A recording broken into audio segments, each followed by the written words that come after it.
Writing a manuscript or grant can be exhausting, and submitting a good enough draft might feel like a relief, but it could also hold your career back in ways that you don't see coming. In this video, I'll share why good enough drafts could cost you more than you might think, and I'll share the mindset shift that could pay you dividends for the rest of your career.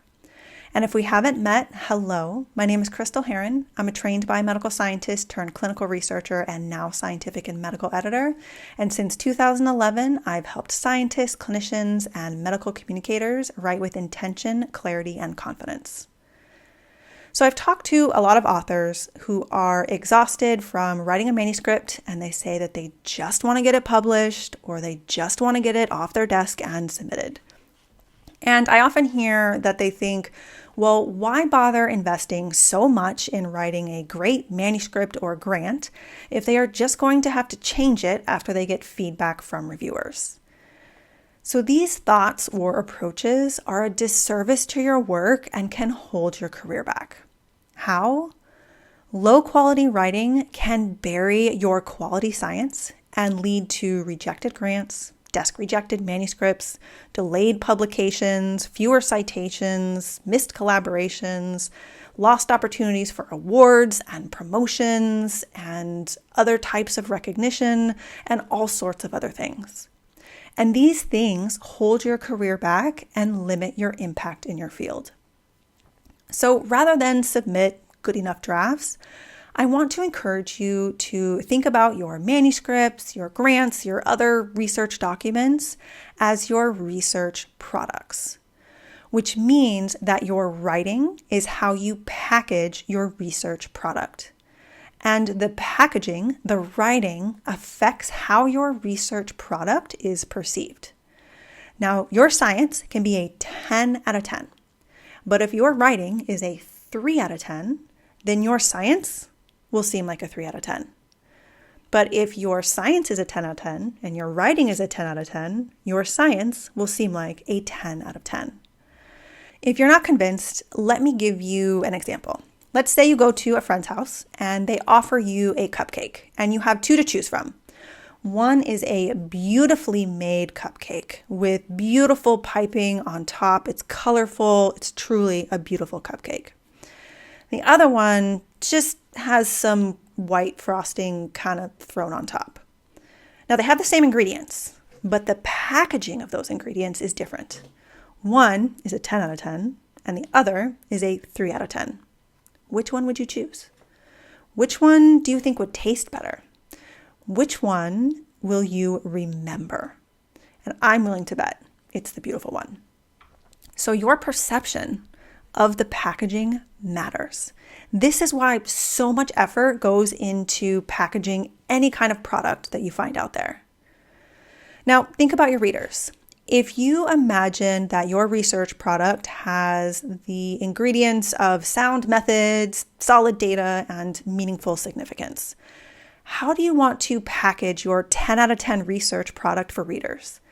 Do you want to write at a 10 out of 10 so that your 10 out of 10 science stands out? Or do you want to write at a 3 out of 10 just to get some eyes on your product, but bury it in subpar writing that is not enticing to readers? So with this in mind, why do so many researchers still submit good enough drafts? Honestly, I think part of the reason is that no one taught them otherwise. Writing is a separate skill set from research, and very few universities and research institutions offer ongoing support with writing. They might offer a workshop now and then, but that's about it. And so the convention is that scientists and clinicians learn from their mentors, but their mentors also learned from their mentors, who also likely didn't get training in how to write. And also, writing evolves. So much like scientific research evolves, writing also evolves. So in the same way that we're no longer drawing cells that we see in a microscope, language has also evolved. And so you can really benefit from writing support, not only to make your science stand out at a 10 out of 10, but also to modernize the writing. Now, some authors think that they shouldn't need writing support, or they think that getting help with writing means that their science or their research product is weak. And actually, I recently talked to someone who was really hesitant to work with an editor, or if they did, they weren't feeling very confident about acknowledging them in the paper because they were concerned that it would reflect badly on them. Like they couldn't write well and therefore the science wasn't good science.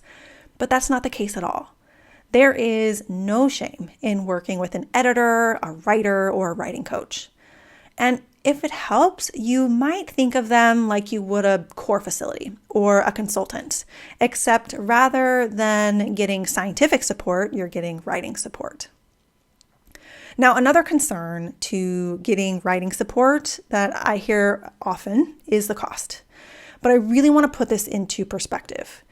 So if you're spending hundreds of thousands of dollars or more on a research project or product, spending a few $1,000s for editing or a little more for writing is a fraction of that investment. And it's not just an investment in that particular project, it's an investment in yourself and in your skills. And the money doesn't have to come from your own pocket. You can include writing and editing services in your grant budget or ask your department or professional development program for support. And if you're not sure how to ask for support, I have a guide with templates that I will add a link to in the description box. So what types of support can you get? You have lots of options. You can partner with an editor like me to refine your draft. You can collaborate with a writer to write the entire thing from scratch. You can also build your writing tool belt in a workshop or course to get some short-term support. Or if you want ongoing support, you might consider checking out my Scientific Writing Simplified course in the Redwood Ink Academy. We have tons of programs to help you hone your writing skills with support from an incredible community.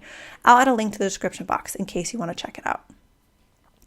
So getting writing support can help you level up your writing to match the level of your science.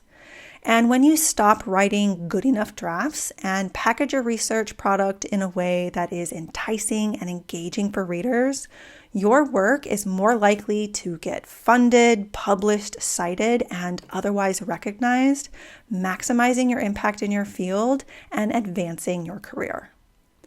And if you'd like to learn more ways to build more confidence in your writing, I'll add a link to a video where I talk about some helpful strategies at the end of this video. Thank you so much for watching. Have a wonderful day, and I hope to see you in the next video.